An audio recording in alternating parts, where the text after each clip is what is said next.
I saw the quotes that you garnered. We started our show with it on Tuesday, Wednesday, as a matter of fact, Clarence. So thank you for that. Where it sure seemed to me that Jerry was negotiating with Dak through you, Clarence. I'll be straight up. You know, what did you think when he was talking about, that we don't need to do a contract before the season? He'll still be here, but he'll have to do more with less. What did you make of that? Jerry's all over the place and trying to justify the decisions and they've made and how they've handled their contract situations. And whether he's trying to negotiate with me, Dak has all the leverage. I mean, Dak has a no trade clause. Dak has a no tag clause. Dak is in the catbird seat because either the Cowboys sign him to a deal that's amenable to him and his agent, or he walks into free agency, at least according to all people who know those things, his market is $60 million or more. And the current highest paid quarterbacks make $55 million.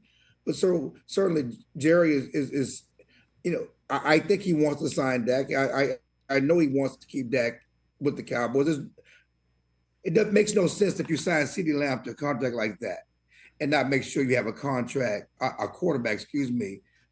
so you can maximize that investment. You made a huge investment in CeeDee Lamb for the future.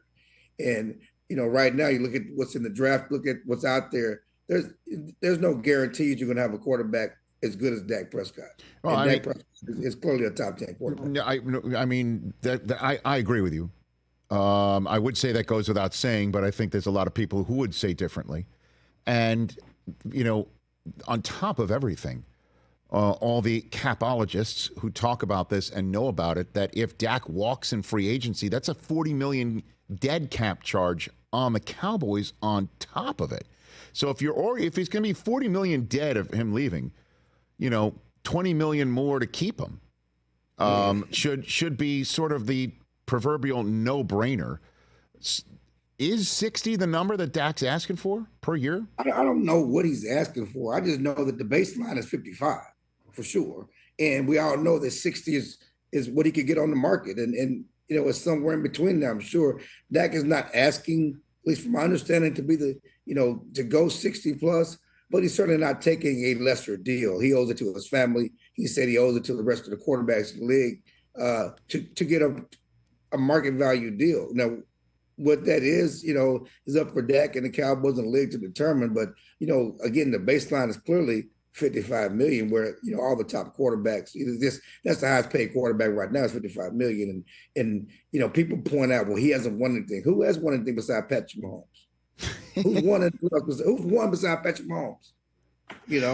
But that's what you get. The Jacksonville quarterback is getting $55 million. Yeah. Tua's getting 55 around that, and Burrow and Goff. But again, some of those are definitely less than the top of the line. Jordan Love, the guy who ushered in the all-in Dallas era because of the way that he dismantled the Cowboys and one and dunning them, he's top of the market. So I don't know if Jerry's saying you're not top of the market. I'd be curious to know why this is not getting done, because as you pointed out, Clarence, if we go into the season, the NFL goes into the season, and Dak hasn't signed, he can walk and leave them with a $40 million dead cap charge. He can't be traded. He can't be franchise tagged. He does hold all the leverage, which is why when Jerry Jones told you for ALLCITY Dallas that do the fans know that there could be less for Dak to work with in the future? That struck me as him saying, hey, Cowboys fans, don't blame me if we're a touchdown shy. I had to pay CD and I had to pay Dak. I'm going to have to pay Micah.